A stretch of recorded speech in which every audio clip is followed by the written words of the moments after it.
Hello everyone. तो आप सबको अभी तक पता चल गया होगा कि यूएसए ने वेनेजुएला पे अटैक करा और वहाँ के जो प्रेसिडेंट थे निकोलस मादुरो उनको और उनकी वाइफ को कैप्चर करके यूएसए लेके चला गया। इन सब के पीछे जो इनसाइड स्टोरी है ना वो कुछ और ही है।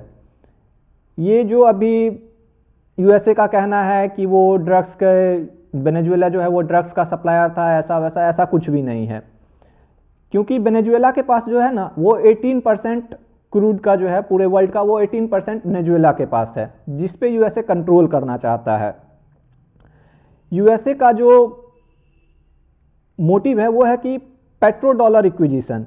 1974 में हेनरी किसेंगर जो नेशनल सिक्योरिटी एडवाइजर थे प्रेसिडेंट निक्सन के, वो सऊदी अरबिया जाते हैं और वो एक डील साइन करके आते हैं कि जो भी क्रूड सऊदी बेचेगा वो डॉलर में बेचेगा और इसके बदले यूएसए जो है उनको मिलिट्री सपोर्ट दे देगा, ताकि इससे डॉलर की वैल्यू बनी रहेगी। जैसे ही क्रूड डॉलर में बिकेगा तो डॉलर की डिमांड जो है वो ऑटोमेटिकली इंक्रीज होगी और इस अकॉर्डिंग यूएस ने डॉलर प्रिंट करना स्टार्ट कर दिया। धीरे धीरे जो है वो डॉलर वर्ल्ड करेंसी बन गया और उसकी वैल्यू बढ़ती गई। ईयर 2000 में इराक के जो सद्दाम हुसैन थे उन्होंने कहा कि क्रूड को वो यूरो में बेचेंगे, तो 2003 में इराक पे अटैक कर दिया और रीजन दे दिया वेपन्स ऑफ मास डिस्ट्रक्शन का। इसके बाद फिर ईयर 2009 में लीबिया के गद्दाफी ने क्रूड को गोल्ड के साथ टैग करने के बारे में बात करा, तो फिर उसको भी मरवा दिया।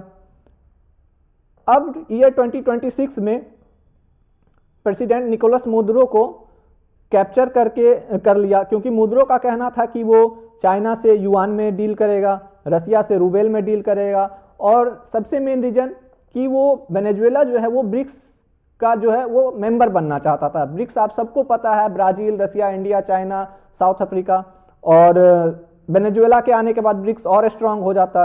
और ब्रिक्स जो है अभी वो टोटल 40% वर्ल्ड का जो 40% है जीडीपी उसको कंट्रोल करता है ब्रिक्स।